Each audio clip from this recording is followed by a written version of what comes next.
The Methodist Episcopal Church can be traced back to 1812 Williamsport, when the Riggs brothers, millwrights by profession, organized a class in the home of Samuel Baxter in Carroll Township, and in 1813 at the home of Mrs. Van Dever.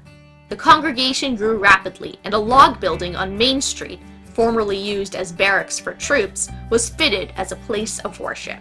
By 1826, they were sharing the Union Church, a name at that time for a kind of shared building used by several separate congregations in the same community, with about 2 other congregations.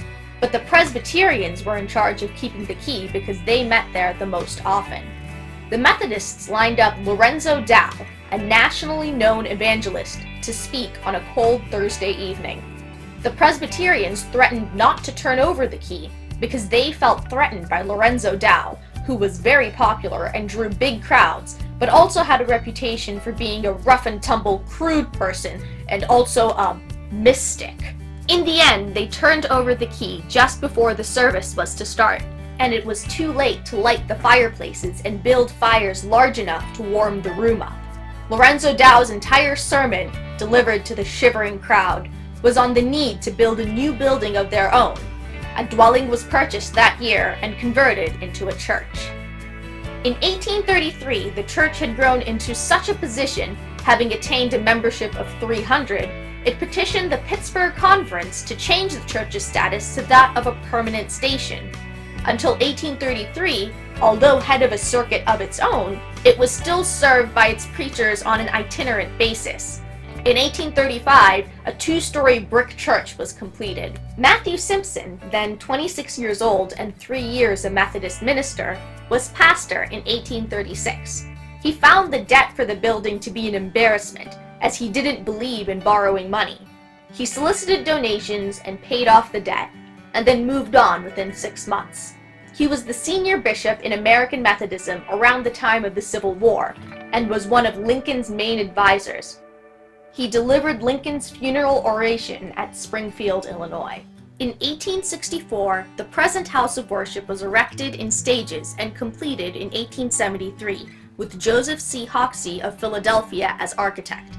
Hoxie was famous for putting tall steeples on his churches. John Blythe moved to Monongahela just as this project was starting. He was a Sunday school teacher at the church and also on their building committee. While this church was underway, he designed and built the Presbyterian, Baptist, and AME churches. In 1903, the auditorium was completely renovated at a cost of $2,000, and a new pipe organ was installed, gifted by philanthropist and industrialist Andrew Carnegie. In 1925, with mingled emotions, parishioners saw the removal of the tall steeple which had been a landmark for miles around. The steeple had been declared unsafe, and it was deemed advisable to renovate the church tower on which the steeple stood. Within the tower was constructed a set of magnificent chimes, the McShane bells. 11 in all, each bell weighed between 525 and 3,000 pounds, and were made of 80% copper and 20% tin.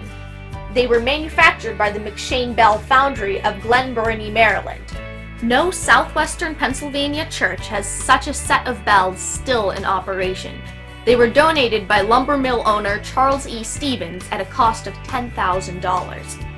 In 1931, further modernization saw the Carnegie organ replaced by the present enlarged organ designed by John A. Bell, organ architect, of Pittsburgh and built by the Canarsa Organ Company. The most important highlight of later years was the merger of the church at large and the reorganization and consolidation of organizations within the church here in 1939. The official name of the church was changed from the Methodist Episcopal Church of Monongahela to the First Methodist Church of Monongahela.